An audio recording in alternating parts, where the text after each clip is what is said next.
Yeah.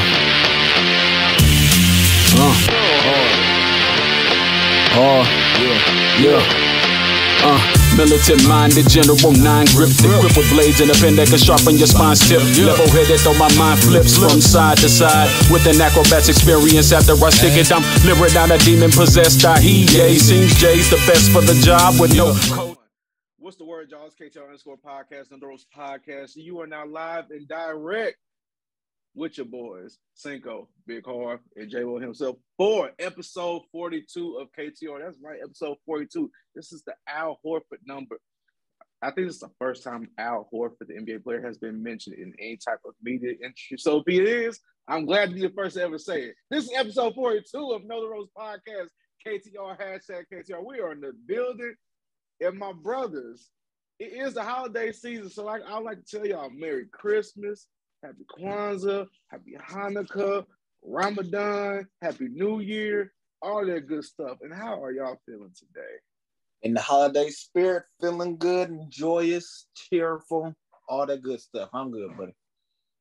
Big Harv, how you feeling? Man, my Christmas spirit gone. It's gone. I had too many kids. They ruined it. It's over. But you look like you was festive when you took your family picture. Yeah. You was the world's biggest elf I ever seen. Don't do that. I'm sorry. All right. Like Diddy. You sitting up here looking like Diddy in the 90s and want to say something about my pictures. Let's not do this. I was talking about the holiday spirit. That's all. No. We can leave it alone. We can leave it alone. All right. Good idea. All right, cool. Let's move on, all right? Before we move on, we need people to do this one simple favor for us, all right? And what's that? Also, all social media platforms, KTR_podcast, Twitter, Instagram, Know the Rose Podcast, Facebook, YouTube. Know the Rose Podcast on all podcast platforms, Google Podcasts, Spotify, Anchor, Apple Podcasts, Podbean. We are on everything. And don't forget to get your merch at ProWrestlingTees.com/KTR Podcast. Also, don't y'all forget to get y'all tickets to Black Wrestlers Matters STL edition. That is right, Black Wrestlers Matters St. Louis edition right here in our hometown of St. Louis, Missouri, February 19th, 2022 at 6 p.m. I want to say. We're going to say 6 p.m. because I believe it's 6 p.m. I forgot the time I said for it. But yes, we have a full stack loaded match card. We just announced some big matches in recent days. We got Big Swole into town. She's gonna face Tootie Lynn. We have wrestler ACH coming into town. He's gonna face the Quad Father, Camille Jackson. Man, we got a stack card for y'all. It's a lot going on for y'all. We got more matches coming to y'all. Y'all need to check the Twitter. Check the Black Wrestlers Matter social media pages. Check our social media pages as well. Just check everything. Tickets are on sale now. Go get them before it's too late because they moving. They moving indeed. After we made them announcements, we told you we was gonna deliver, and we doing that for y'all. Just for the love of wrestling, the love for the Black community, the love for the wrestling Black community, all that in one. We're doing this for y'all. We're trying to show love. We're trying to get people to know St. Louis wrestling. We're trying to get people to know about Black wrestlers. We just trying to get wrestling, period. That's it. Now, let's dive into episode 42 of KTR. All right. With this holiday season, though, gonna come around, it's a bunch of cheers, joy, and stuff like that. But with all that spread, there's another thing that spread around too during this holiday season. And that's the panorama. The Marion variant is going crazy right now, man. And it's basically like how it really pretty much was last year around this same time. It was high rates coming in. Superstars are now testing positive for it.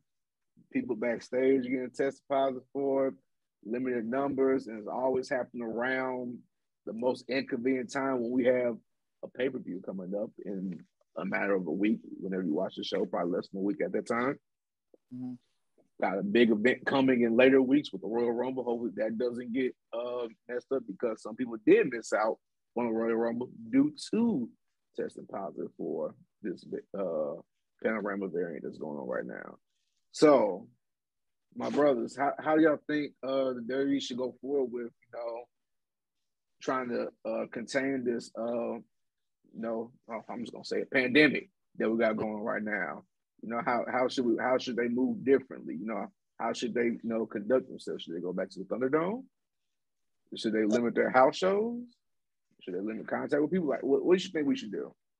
WWE just came back from making their money after the panorama, and then with this variant, if anything shows itself to be true, especially last night in Madison Square Garden, WWE, Omarion, well, you just got served, mainly because they had two big matches on the show. They had a triple threat WWE title match, steel cage match with Kevin Owens, Big E, and who's the third? Seth Rollins. And then they also had the women's title, Becky Lynch versus Bianca Belair, Austin steel cage match. Literally 4 out of those 5 wrestlers could not come due to this variant that's out there. To the point where they had to fly Edge in last minute just so he can have a random steel cage match with Kevin Owens.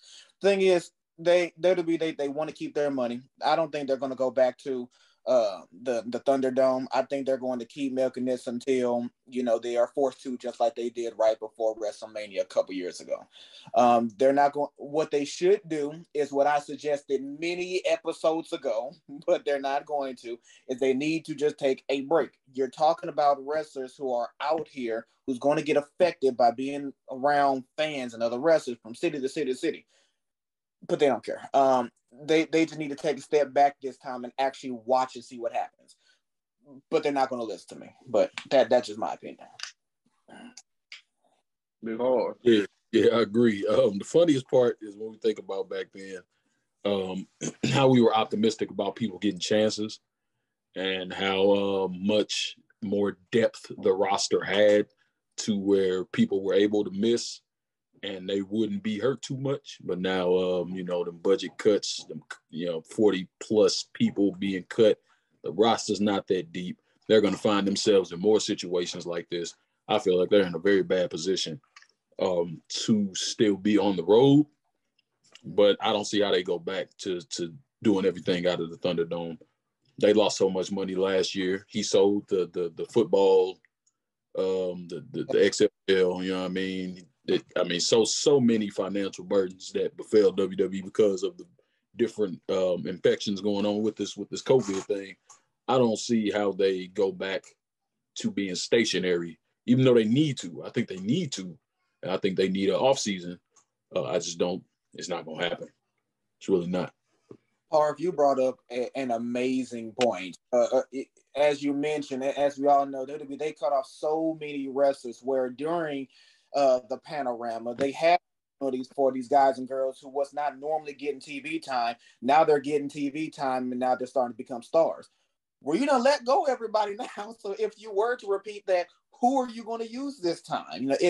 They're in a much deeper hole if they go right back into what they did before. That's why I said they're just going to milk it. They're going to milk it into their force. Yeah. They don't even have NXT people to pull up really now because everybody in NXT is brand damn new. Brand new. NXT, like they made so many decisions, and that's the problem really with the panorama and all the different variants and everything. We don't know enough about it. We didn't give it enough time for us to learn about it before we started popping stuff out on the market, and we're not making a dent, man. Like the world over is experiencing more economic hardship because we just not figuring it out fast enough. Same thing with WWE. They thought they had it figured out, so they cut some people, thought they make their money back, sold some stock, sold some other assets, and now what could be saving them because of another outbreak that's coming, is really gonna put them in a hole. Like they're in a really bad position. They truly are. Yeah.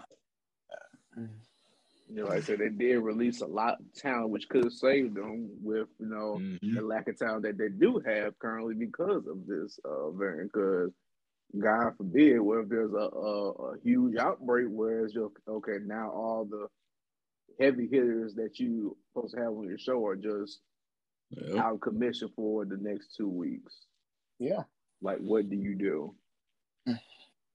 Like, what do they do? That's really what it is. And with that being said, you can't really grab wrestlers to, help out with this main roster anymore. Which brings us to the next topic of with NXT. Looks like they're bringing wrestlers from the main roster to help out with 2.0 right now. We've seen a couple stints with what's name Riddle with MSK, and now we have AJ Styles doing the thing with Grayson Waller. Like, how do you feel about that right now with all this going on? Two things. One, you didn't even have to do that if you just kept NXT the way it was. First off.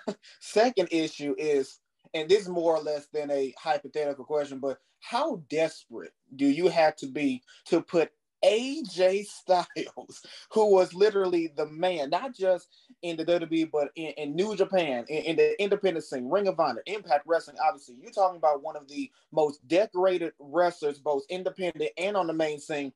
And you're so desperate to try to get NXT 2.0 to get off the floor that you're putting him with Grayson Waller, a guy who, no offense, Grayson Waller is actually dope in the ring, but you're talking about a guy who was mostly on 205 Live and only getting acknowledgement now due to this NXT 2.0 makeover. It's hard to see, and honestly, Matt Riddle, his whole thing kind of makes sense. But with Riddle and AJ, they're not going to be the only two. They're going to keep on bringing these guys. When it's going to come to what we talked about, what was it, last week or the week before, that NXT going to be taken off television, and it's just going to go back to a regular FCW, OVW development territory, and literally that's it. So I see what they're doing, but I don't think in the long run it's going to work. I agree. I feel like it was a Band-Aid that they thought they'd be able to cover up NXT and make it new over time, but they didn't really have the time, and they didn't really think into how that transition was going to take place. Like, it was really just a swoop. They just came in, cut everybody out, brought in new people.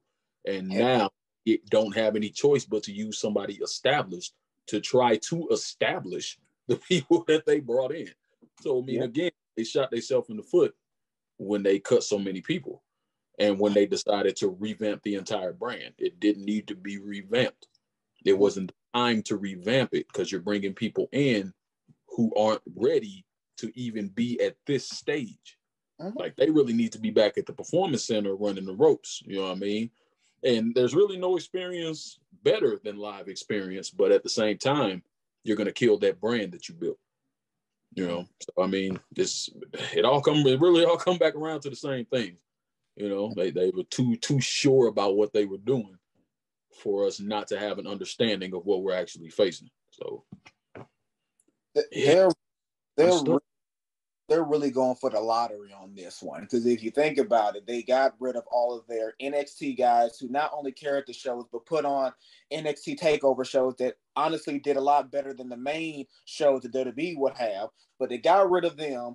They brought in all these new people. Then they got this NIL program coming in, so you don't have any established wrestlers going to come in and try to save it. They're really going for a lottery that one person is going to be the next Rock, the next Stone Cold, the next John Cena. They're really going for a lottery where they had wrestlers where they could, maybe not that caliber, but good enough to keep the product really good. But they're gone now, and or they're leaving, because we saw what happened with Kyle O'Reilly, and I'm pretty sure Pete Dunne is going to be soon out the door. I mean, it's whatever. You're right. They shot themselves in the foot. They're shooting for the lottery. That's the crazy part with Undisputed Era really held NXT down for what, 2 years? Yeah. And Undisputed Era is who's associated with NXT is on AEW. And that was like really their hottest commodity that they had right before this whole little revamp that they decided to do. So, I mean, that can't look good for them either, you know? Right, because imagine they kept that faction and it just elevated to the main. They have to change the name. Yeah, they was all in the ring posing together. It's looking like they're going to do another variation. And I'm not mad at it at all. Right. Yeah, me neither. I'm looking forward to it. I hope they bring the thing back, but probably won't happen. But still, I always hope to keep my fingers crossed on that one. But like I've been saying to y'all for like the past 3 weeks, shoot, it's all in hell right now. Yes. Single been texting us every 2 days. Oh my god, I'll be watching every week, and I'll tell you, I'm like, this is in hell right now because literally, no offense to the roster and all the young talent. Like, I hope they do good, hope they get better, and hope they do their best. But literally, if you just take away their top 5 people on that show, man, it's in hell. It's definitely no offense to nobody on the roster, man, but they're not ready. Exactly. That's the thing. They are not ready. And like, you're not saying potentially you won't be, or over time you won't be dope as hell. And some of them might break out under that pressure. But all in all, and WWE ain't convinced nobody that you might be ready. So it's not their fault at all. It's just how the cards fall. Right. Yeah. It's just like, and the thing about when I had read an article a while ago saying they're going to give trainees, a 6-month period to get good. And if they don't get good, you get released. It's like, how you going to teach somebody a professional sport within 6 months and expect them to be great? Great for a multi-million-dollar organization that's been around for decades. Exactly. With years of experience, family lineages, training, but you expect to encompass all of that in 6 months. Y'all hired Eva Marie twice. Still couldn't wrestle. Hold up. It's people that's been there years and still can't wrestle. And y'all want to bring people in and tell them you got 6 months. That don't make a lick of sense. That's stupid. It really doesn't, because it's just you just trying to feel like, how does it all come together? Like, how is it going to work out in the long run? Like I get, like, every wrestler in WWE is not going to have like a independent wrestling background. There are those handful of people without a wrestling background that are actually good, but everybody is not going to be like that. Everybody is just not going to have it. I don't care if you just is great in shape athlete, with the best conditioning, the best physical stature, the best athleticism, jumping, flipping. When you hop in that wrestling ring, it's a whole different situation scenario. If you can't take a bump, you can't throw a punch, you can't sell, you can't talk on the mic, you ain't got charisma, you ain't got it. You can be the best athlete in the world, you just can't get it. Like, wrestling is just something that you have to have. Yeah, absolutely. It really is. It is a trait that you just have to have. It's really, like, people think, okay, it's fake or look easy. It's really not. Like, you have to, either you have it or you don't. And that's really what it is to it. But they gonna pull Pat McAfee off the table. Pat McAfee performed better than like half these people. That's what I'm saying right now. Make a champ out of Pat. That actually wouldn't be a bad idea if you really think about it, to pull Pat off that table. Yeah. Right. In the couple matches Pat McAfee did perform in with the War Games and against Adam Cole 1-on-1, he did well. He did literally better than like some of the rest on the roster right now. Yeah. Indeed. That's why I say it's in hell. Oh man. Cool. But other than that, we're gonna move on from the WWE real quick. We're gonna touch on some news that was what happened like a week ago with New Japan Pro Wrestling. You want to talk about that real quick, J-Bo? Yeah, so for those of you guys who don't know, there was a wrestler in New Japan, well decorated, well recognized, named Shibata. He's been wrestling in not just New Japan, but he's been wrestling all over Japan. He even did work in Ring of Honor. He did some works over in the States and across years for years. He was in 2017-18. He had a severe neck injury that took him out of wrestling, and it was abrupt. And to the point where it even looked like he was done completely just because of how bad it was. But recently, as of a couple weeks ago, he made an announcement that he is going to be performing at the upcoming Wrestle Kingdom. For anybody who, follows me or even Harv and knows our opinion about New Japan wrestling or even any strong style or independent-based wrestling, if you want to see some good, like hard-hitting wrestling, you are going to get it from Shibata. Shibata, you will watch a match with him and you will just get scared for your other opponent.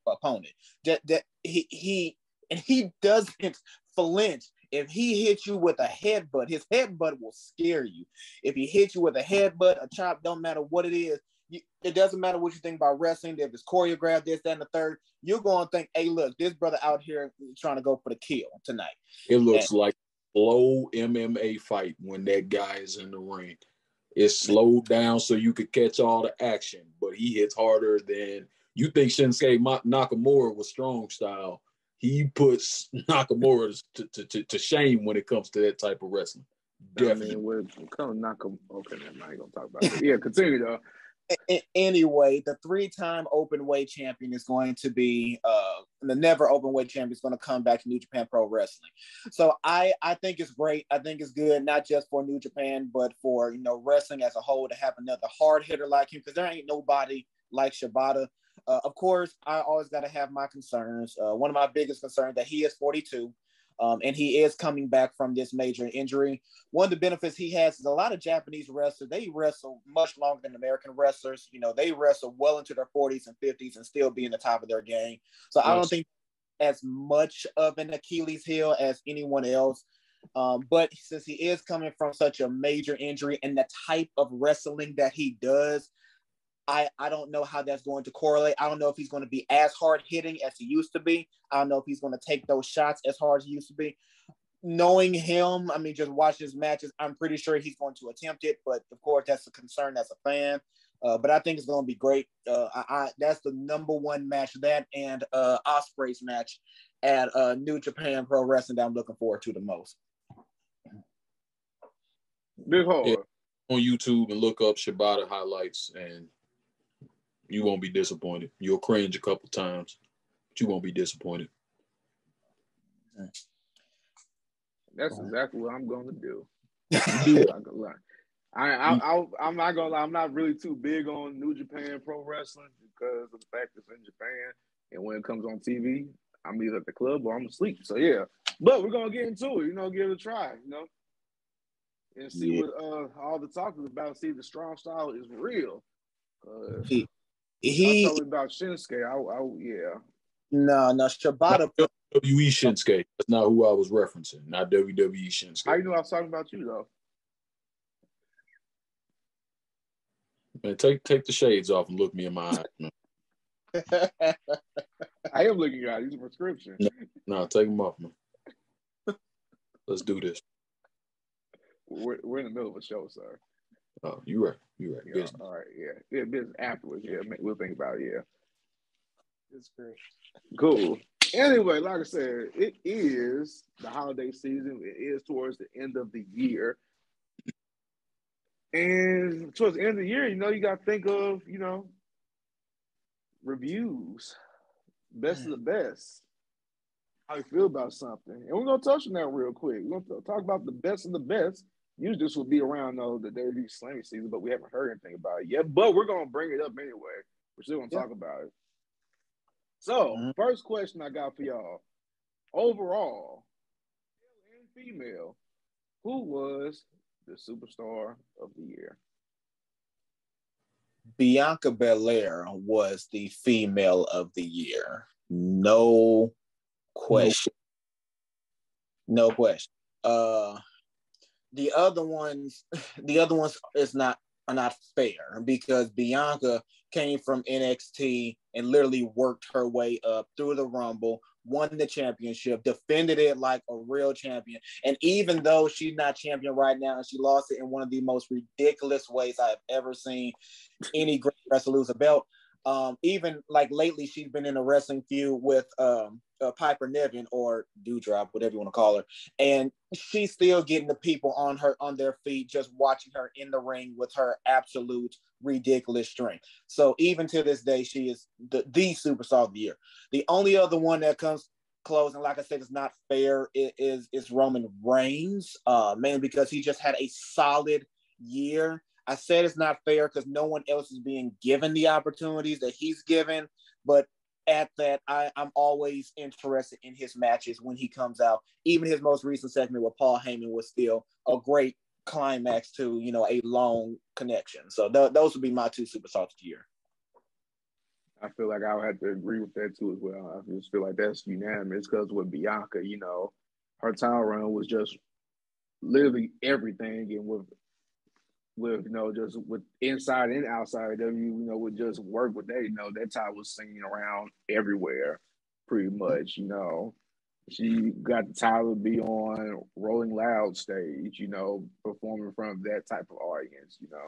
She's been at the ESPYs. I think she won female athlete of the year, if I'm not mistaken, or she was in the running for it. She was in the top 5 most talked about women athletes, this year. All the media appearances that she's been doing, she's basically that token superstar currently with the WWE. That she's been at every media appearance. You just can't argue with it. Courtside at basketball games, like she's just been that it girl. So like from just the championship reign to and stuff outside of WWE, like she's been superstar of the year. It's been on great matches and everything. Obviously, with the male Roman Reigns, he really hasn't missed all year. When it comes to doing what he's supposed to be doing in and outside the ring, he's been doing it down to the T. Been doing it really good.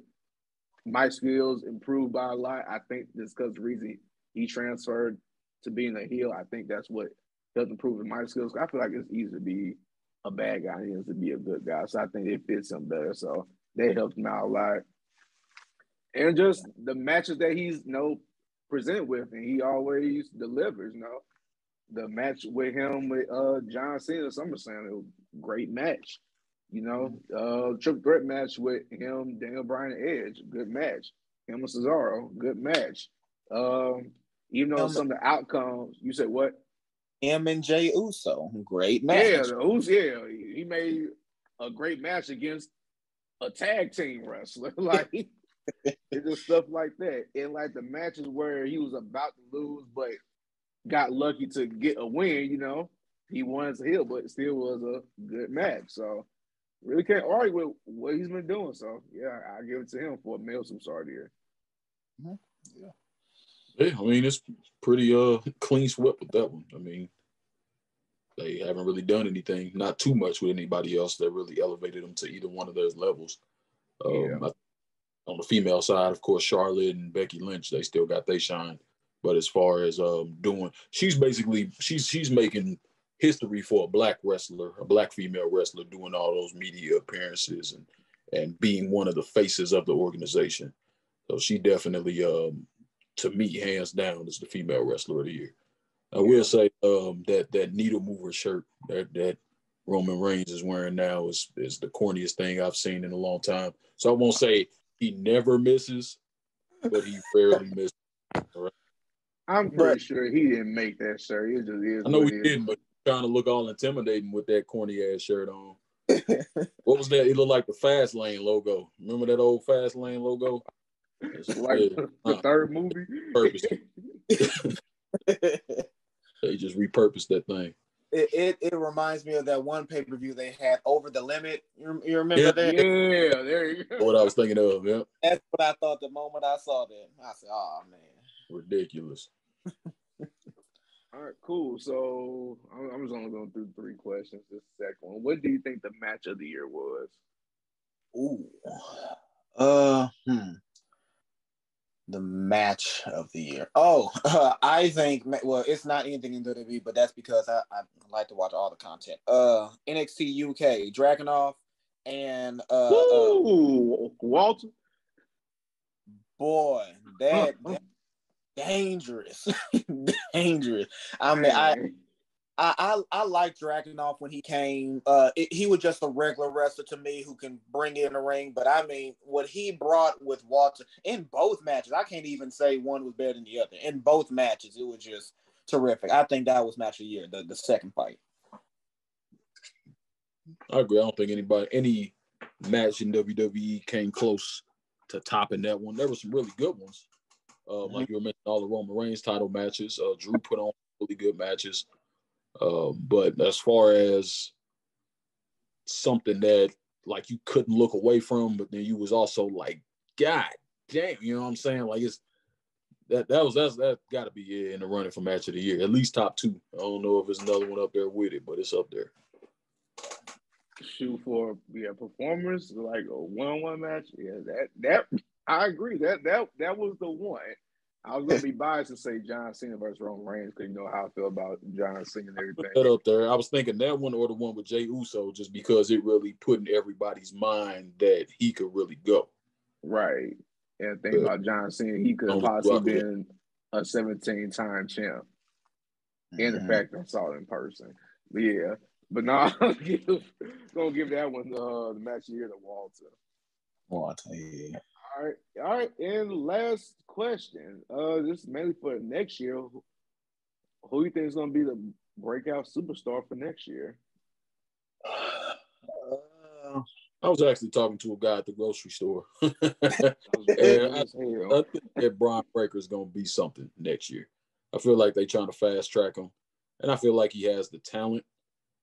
So I do think he's going to be the next one that they push, like, you know, down everybody's throat. But he's the only one that really comes to mind as far as breakout from NXT, you know.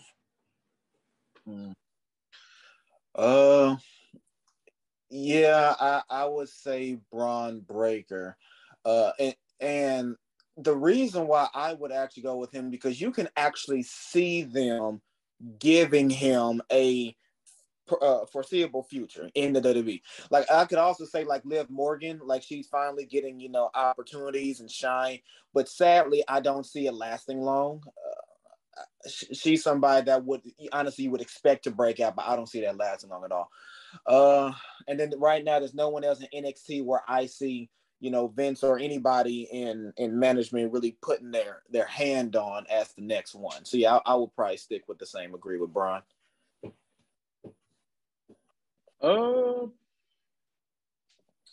I mean, obviously we feel like Bron Breakker's gonna win the NXT title. Well, I feel like he's gonna win next show. So and New Year's Evil. But if I'm just thinking for like the main roster, which is kind of hard to decipher right now because how everything's going. Mm-hmm. And I don't know if I'll consider it as a breakout superstar since he has a lot of accolades and accomplishments already. But I'm gonna give it to Randy Orton for next year. Oh my gosh, dude! I'm gonna give it to Randy. You know, star if you have broken out 20 years ago. Okay, you can't be a breakout star. I feel like he's finally gonna get his couple title runs so he can tie and get the 16-time world championship record. Because he needs to get. Because they need to have that one-on-one match with John Cena and Randy Orton for the 17-time title. He already broke out when he RKO'd Crispy Bacon for the world heavyweight title at such a young age. Okay, so there is no way the name star. Okay, we trying to be safer. I understand, but Crispy Bacon, I was like, wait, what? Oh. Yes, I'm gonna give it to Randy Orton. But if I had to give it to a superstar that hasn't broke out yet, I'm gonna give it to Veer. Whenever the hell he comes out and showcases his talent. Mm-hmm. So okay, Veer, not Spanky. No, not Shanky. No, Spanky. That's my bad. Shanky. Not him. Veer is actually dope. I do see a lot of promise with him if they actually focused on him. But yeah, I do like Veer. Veer is cool. Cool. All right, and with that is all the time that we have for today's episode 42. Thank y'all for listening. Thank y'all for tuning in. Thank y'all for joining. Thank y'all for showing love and support. Appreciate y'all. We love y'all. Thank y'all. Thank y'all for tuning in once again. And before y'all log off, do this one simple favor for us, for y'all do, and that is follow us on all social media platforms, KTR_podcast, Twitter, Instagram, Another Rose Podcast, Facebook, YouTube, Another Rose Podcast, all podcast platforms, Google Podcasts, Spotify, Anchor, Apple Podcasts, Podbean. We are on everything, and don't forget to get your merch at ProWrestlingTees.com/KTR Podcast, and don't forget to buy your tickets for Black Wrestlers Matter St. Louis edition, February 19th, 2022. Link is all in the bio for everything. Just check our social media pages. You can find a link for our merch. You can find a link for a Black Wrestlers Matter show. You can find the links to all our platforms, everything. You know, just go find us. No Ropes Podcast, KTR Podcast. Like I said, this is KTR, hashtag KTR. We are KTR, episode 42, and we are out. What should they do one more time? Shit, I pointed the wrong way. You're not usually on my right side. And so you're always at the bottom. Because I came in, I was early. Yeah. Okay. Shit. All right, we're waiting on me. Over. Rewind. All right, you sign it off, Sam. You sign right. This is episode 42, and we are out. One more time for 2021. What should they do, Big Harv? Bump those numbers.